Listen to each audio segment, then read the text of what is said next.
தாம்பரத்தில் இருந்து 5 நிமிடம் பாதி விலையில் G Square Regal Park.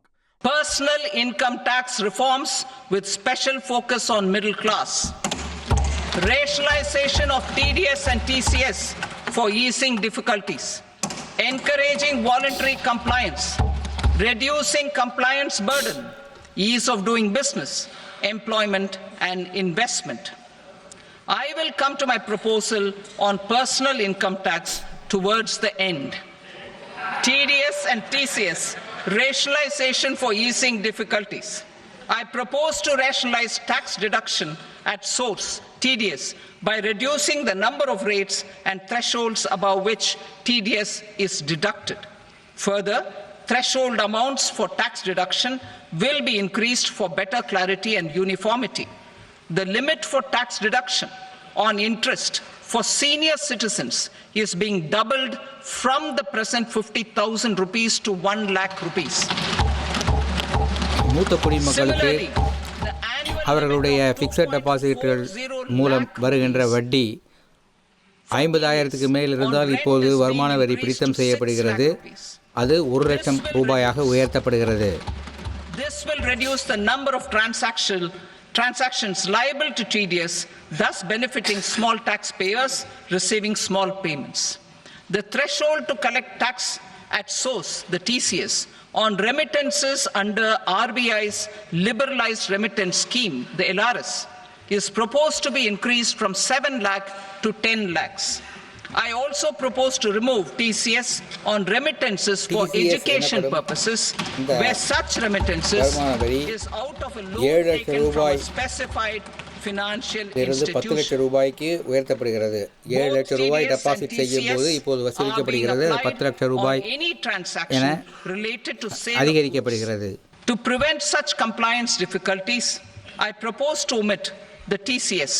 I also propose that the provisions of the higher TDS deduction will now apply only in non-PAN cases. In July 2024, the delay for payment of TDS up to the due date of filing statement was decriminalized. I propose to provide the same relaxation to TCS provisions as well.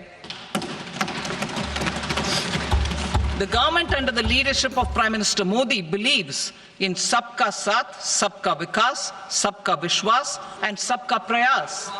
In line with this, we brought in updated return facility in 2022 for voluntary compliance by taxpayers who had omitted to report their correct income.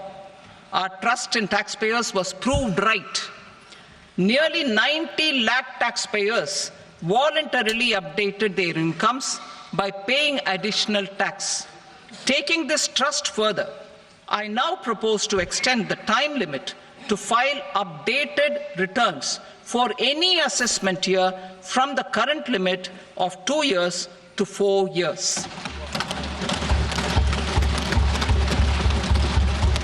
I propose to reduce the compliance burden for small charitable trusts and institutions by increasing their period of registration from 5 years to 10 years.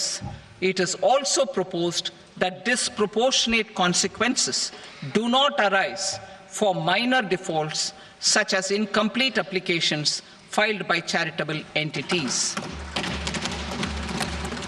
Presently, taxpayers can claim the annual value of self-occupied properties as nil only on the fulfillment of certain conditions.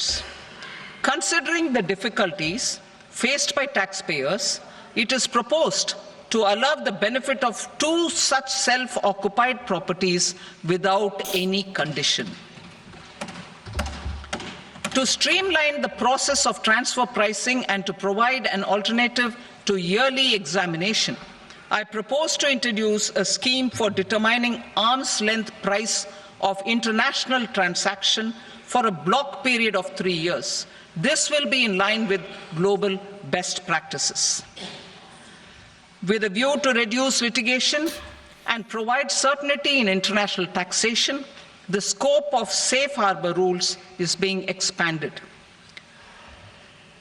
A number of senior and very senior citizens have very old national savings schemes accounts. As interest is no longer payable on such accounts, I propose to exempt withdrawals made from NSS by individuals on or after 29th August 2024. I am also proposing to allow similar treatment to NPS Vatsalya accounts as is available to normal NPS accounts subject to overall limits. In my speech in July 2024, I had promised that all processes, including giving effect to appellate orders, shall be digitalized and made paperless over the next 2 years. So I'm happy to announce that digitalization is being made operational now. In July 2024, we brought in the Vivad Se Vishwas scheme to resolve income tax disputes pending in appeal. The scheme has received a great response, with nearly 33,000 taxpayers having availed of the scheme to settle their disputes. I have a few proposals to promote investment and employment. It is proposed to provide a presumptive taxation regime for non-residents who provide services to a resident company that is establishing or operating an electronics manufacturing facility. I further propose to introduce a safe harbor for tax certainty for non-residents who store components for supply to specified electronics manufacturing units. Presently, the tonnage tax scheme is available only to sea-going ships. The benefits of existing tonnage tax scheme are proposed to be extended to inland vessels registered under the Indian Vessels Act 2021 to promote inland water transport in the country. Extension for incorporation of startups. We continue to support the Indian startup ecosystem. I propose to extend the period of incorporation by 5 years to allow the benefit available to startups which are incorporated before 1/4/2030.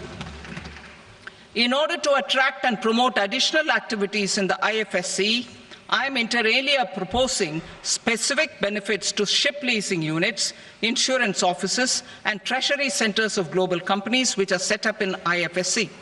Further, to claim benefits, the cut-off date for commencement in IFSC has also been extended by 5 years to 31/3/2030. Category 1 and Category 2 AIFs are undertaking investments in infrastructure and other such sectors. I propose to provide certainty of taxation to these entities on the gains from securities. To promote funding from sovereign wealth funds and pension funds to the infrastructure sector, I propose to extend the date of making an investment by 5 more years up to 31st March 2030. தாம்பரத்தில் இருந்து 5 நிமிடம் பாதி விலையில் G Square Regal Park